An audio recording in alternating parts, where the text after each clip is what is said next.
آج مسلمان پریشان کیوں؟ یقیناً اللہ تعالیٰ کسی قوم کی حالت اس وقت تک نہیں بدلتا جب تک قوم اپنے آپ کو خود نہ بدلے، اور جب اللہ تعالیٰ کسی قوم پر آفت نازل کرتا ہے تو پھر واپس نہیں لوٹتی، اور اللہ تعالیٰ کے سوا اس کا کوئی مددگار نہیں۔ اللہ تعالیٰ اپنی نگہبانی اور مہربانی جو ہمیشہ اس کی طرف سے بندوں پر ہوتی رہتی ہے، کسی قوم کو محروم نہیں کرتا، اور جب کوئی قوم اپنی عادت خود بدل لیتی ہے تو خدا کی طرف سے آفت آتی ہے، پھر کسی کے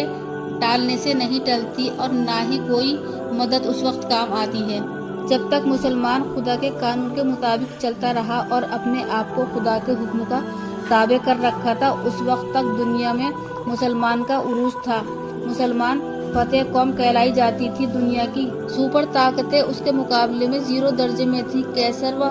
کسریٰ کا دبدبہ جو چہار دن کے عمل میں گونج رہا تھا، مسلمانوں کا نام سن کر اس کا تخت و تاج لرز اٹھا۔ لیکن جب سے مسلمانوں میں عیش و عشرت، خواہشات نفسانی کی پیروی کا سلسلہ شروع ہوا اور اللہ کے احکام اور نبی کی سنتوں کا پاس و لحاظ نہیں رہا، اسلام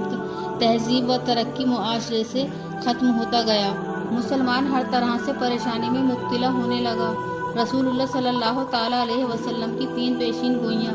حضرت علی سے مروی ہے کہ وہ فرماتے ہیں کہ حضور اکرم صلی اللہ تعالیٰ علیہ وسلم نے فرمایا کہ عنقریب لوگوں پر ایسا زمانہ آنے والا ہے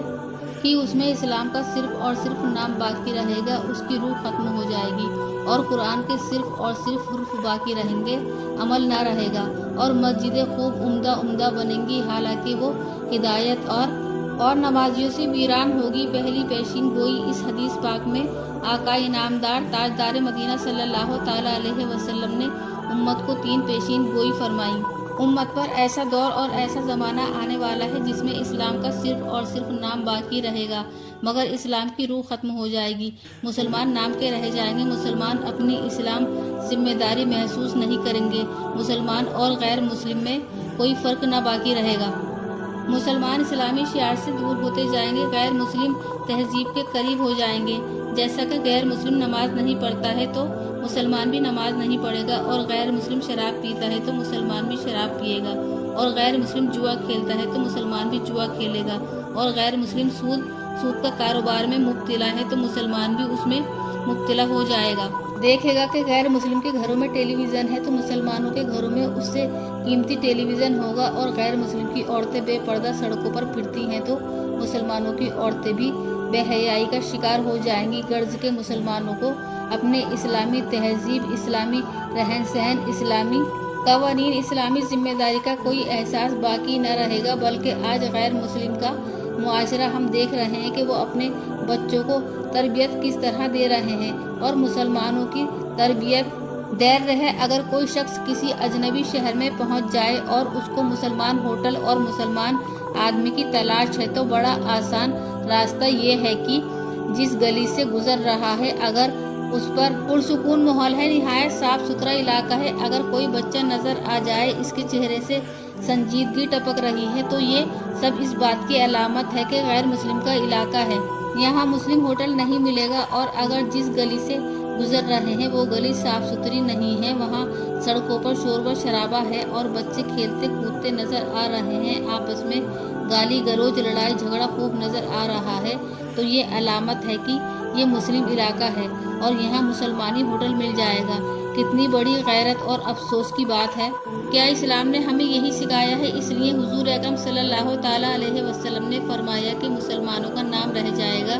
جیسے یہودی یہ سمجھتے ہیں کہ ہم ایک قوم ہے جس کا نام یہودی ہے، نصرانی یہ سمجھتے ہیں کہ ہم ایک قوم ہے جس کا نام نصرانی ہے، عیسائی یہ سمجھتے ہیں کہ ہم ایک قوم ہے جس کا نام عیسائی ہے، سکھ یہ سمجھتا ہے کہ ہم ایک قوم ہے جس کا نام سکھ ہے، برہن یہ سمجھتے ہیں کہ ہم ایک قوم ہے جس کا نام برہن ہے،